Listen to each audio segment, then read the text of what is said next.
ve dünya tarih ilminin görkemli nümayəndələrindən biri, böyük alim ve ziyalı İlber Ortaylı dünyasını değişti.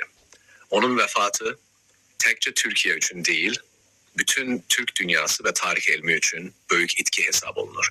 1947 yılda Dez, Bregenz şehrinde dünyaya gelen İlber Ortaylı hayatını tarih ilminin araştırılmasına ve genç nesillerin mariflendirilmesine hasretmişti.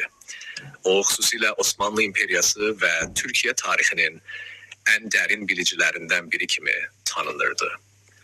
Uzun iller müxtəlif üniversitelerde profesör kimi fəaliyyət göstərən Ortaylı həmçinin bir müddət Topkapı Sarayı Muzeyinin direktörü olmuş ve bu möhkəm tarixi irsin qorunması ve tanıdılması için böyük xidmətlər göstərmişdi.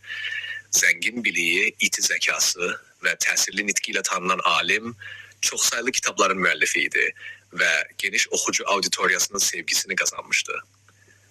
Onun eserleri tarihe marağı olan minlerle insan için bir mektep rolunu oynayıp, böyük tarihçinin hatiresi, ilmi irsi ve söylediği hikmetli fikirler gelecek nesillerin yaddaşında yaşayacak.